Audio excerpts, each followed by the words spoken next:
Part 4. No more formula driving again. That's what we have been doing for the last 3 videos. A child is riding a merry-go-round at a distance of 2.1 meters from the vertical axis of rotation. At a particular instant, the merry-go-round is rotating anti-clockwise with an angular speed of 0.42 rad per second. This angular speed is decreasing at a rate of 0.14 rad per second square. Determine A, the linear, this is of course this linear velocity, the tangential acceleration, the radial acceleration, and the acceleration itself.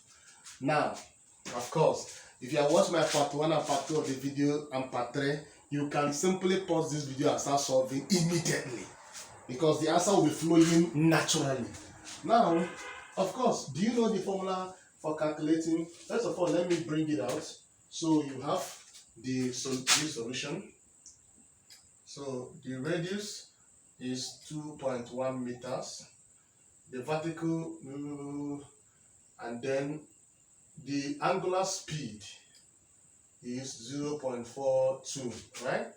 Then it is decreasing. Notice this one, decreasing at a rate.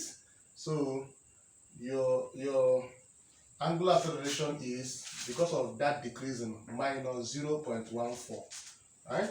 That's all. Now, of course, A, very easy.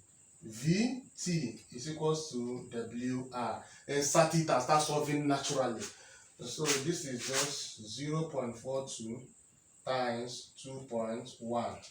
And then 0.42 times 2.1 should give you 0.88. 0.88. And of course, that is meter per second. Meter per second. This is 0.88 meter per second. That's all. Number B.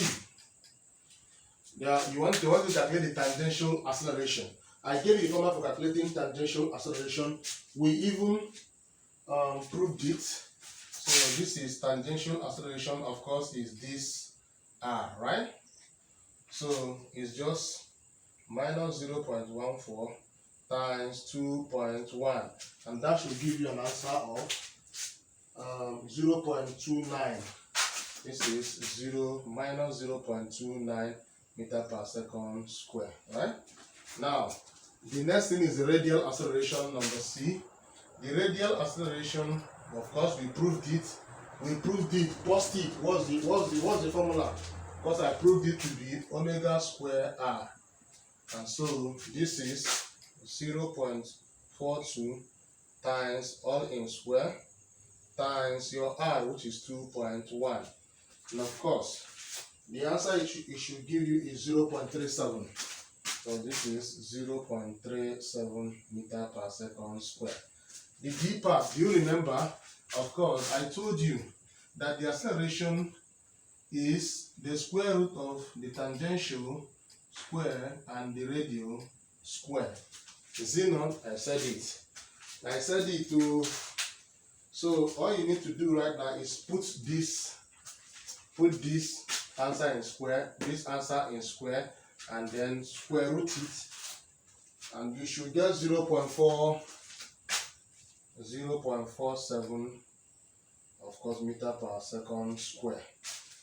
Check it out. Now, the second part. Suppose the moment of inertia of a door about its hinge is this, and the door is rotating with an angular speed of this. Determine its rotational kinetic. Please pause this video and solve this immediately. If you are following my part 1, part 2, part 3, this shouldn't be a problem.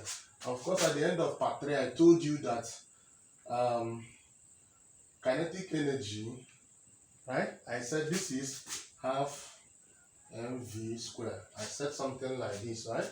And if this is half mv square under rotational, remember they said it's rotational kinetic energy. That's why I wasted time showing you these things in part 1, part 2, part 3 of the video. And so this is 1/2 I omega square. So all you need to do right now is just insert the insert it. So kinetic energy is half this thing is 0 is times 8.2 times 0.71 all in square.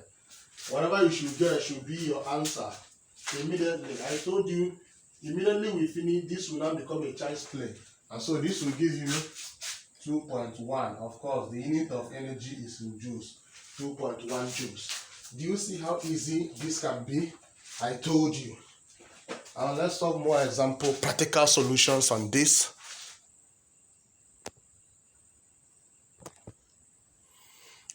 The number 3 question. Determine the magnitude of the Earth's angular momentum due to its orbital motion around the Sun. The Earth radius is this and its mass is this. So they want you to determine the angular momentum, which is L, which is equals to IW, right? Now the problem here is that you are not giving I, you are not giving W, so you have to calculate it. First, let's calculate I, which is R squared. So it shouldn't be a problem. We have the mass already, 6 times 10 raised to the power of 24 times your radius, 1.5 times 10 raised to the power of 11, right? So whatever it gives you. Now the problem is, how can we calculate the angular velocity? You can't use this formula, you can't use this, because you don't have linear velocity, right? So it will have to be 2 unknown. But do you know we have a formula? We will set this formula under linear simple harmonic motion. Now 2 pi all over t. We say something like this. 2 pi all over t. Of course, this is 2 times 3.14 all over. This is a period. It takes every rotation every year. A period of rotation every single year. So in a year we have 365 days. And how many hours is in a day? So we have 24. And how many hours is in 24 days? This is, in a year we have 365 days. We times it by 24, because how many hours is in the days? We have 24 hours, right? Now, in 1 hour, how many minutes will you get? We have 60 minutes. And in a minute, how many seconds? We have 60 seconds. So we have succeeded in converting from days to seconds. And of course, if you should punch this in your calculator, this first one, you should get your answer to be 1.35 times 10 raised to the power of 47. Please, what's the unit for linear momentum? What's the unit for linear momentum? Very fast. The unit for inertia, of course, the unit is kg meter square. Now, if you solve this very well, you should get an answer of 2 times 10 raised to the power of minus 7. And of course, this should be rad per second. So all you need to do right now is put it here. This times this for you to get this. So your L, which is this, passing those two values together, your answer should be 2.7 times 10 raised to the power of 40. Of course, the SI unit, I hope you know it.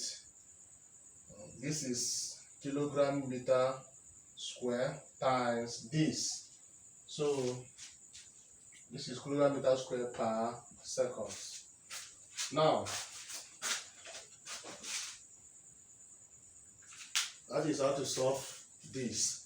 Now the second one, I want to clean this side to solve this second one. A ballet dancer rotates about an axis at an angular velocity of 1 revolution per second.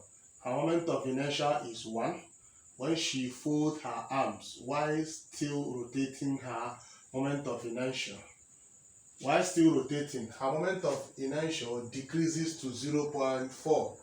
calculate her new angular velocity of rotation. So let me use this side to solve it. Now, from the conservation of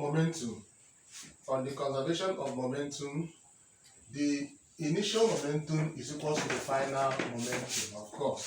So from conservation of momentum, the initial is equal to the final, and of course, also this P1 is equal to P2, because mass times velocity. So this is I, right? And the velocity, mass times velocity, so this. And let me call this, okay, 1, 1, and then here 2. So this is I1, and this, so it's equals to this I2. This is the formula we're going to use from the conservation of linear momentum. That is the formula we are going to use. Now, all you need to know is from the question, your moment of inertia, which is 1, is equals to 1, and